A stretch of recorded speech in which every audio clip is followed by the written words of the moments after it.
motionless and black as coal. Freezing jets of rain pierced the sky, directed by the heavy frozen wind, and visible only by the dull yellow of the nearby street lamp.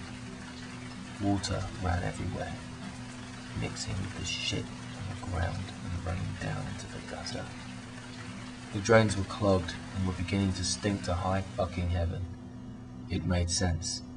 This town had enough shit in it already. The car park was open plan, but with high fences topped with barbed wire all around. This was their way of saying, come on in to the victim, but also looking foreboding and authoritarian to the perpetrator of the crime. Like all their rules, their boundaries made no sense, a hasty mishmash of hypocritical contradictions, conflicting ideas that were just thrown together, reason posing as unreason, disorder posing as order. The police station was a symptom of the disease, thought John. The early symptom, that first lump that nobody checked. Without authority, without rules and boundaries thwarting the individual at every turn, that lump would never let this town, his town, become infested with the Caesarean cancer that now infected it. Like cells, they multiply, deformed, unliving, devoid of thought or reason. But they will be given purpose. I am the cure, thought John. Kill the body, kill the cancer. A beaten-up Renault Clio in a rusted-off red colour pulled in, the headlights penetrating the umbra, the specks of rain following their little kamikaze missions onto the windscreen. The car pulled to a gentle halt. A lone figure pulled himself from the car. John did not turn around. He knew the clunking of that old jalopy anywhere. Christ almighty, you took your time, John scolded, brushing his wet hair from his eyes. Or were you driving 2 miles an hour?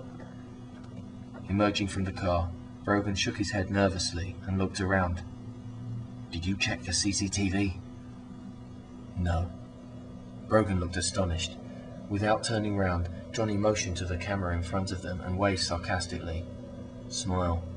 You're on candid camera. Why haven't you disconnected the cameras? John at last turned round to face his friend. The short, slightly portly silhouette of Brogan was dimly framed by the headlights of the Clio. He was wearing a 3/4 length cashmere coat and his signature thick-rimmed spectacles pushed far up his nose. It is irrelevant. If the little cameras don't capture us, the big cameras will. If it was as easy as all that, we could just disconnect all cameras and live in the dark. People say the camera never lies, but have you ever been to the fucking cinema? But they're gonna know it was us, Brogan protested. Of course.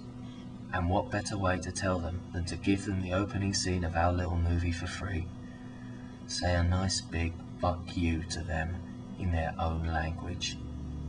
Christ, you're insane, John! Insane is a word. It defines itself against the parameters defined by sanity. Brogan took out a cigarette and slid it between his lips before fumbling through his pockets for a lighter. Finding one, he ran his thumb along the rim, trying to find a spark. Stop doing that, John snapped. Brogan looked up angrily. Don't come the fucking tobacco police with me now, mate. What's your problem? John spoke slowly and clearly. Your car is full of explosives, Brogan. But I'm outside the car. I don't care. You can give yourself lung cancer when we're done here. Grumpily, Brogan put the lighter back in his pocket and replaced the cigarette in the pack. The irony of the smoking kill sticker slapped across the box was lost on him entirely. Those things will kill you, John murmured grimly. I'm doing you a favour. Fuck it. Hanging about with you will kill me. These things just calm me down. Why are they legal? What? John said nothing, waiting for a reply to his question. Brogan did not answer. Heroin kills you. Acid fucks up your brain. Pot makes you paranoid and useless. But tobacco really fucks you up. Drinking fucks you up. Why are they allowed and others aren't? Brogan was silent. The government rakes the money in off the taxis. Cash for stupidity. Whatever. Are we doing this or not? Together, they placed detonating charges and base charges around the station. Is the distraction taken care of? Yes. With that, the fire alarm rang, and the old security guard emerged from the front door, grumbling under his breath and locking it behind him. The futility of the gesture seemed profound in some small, shitty way.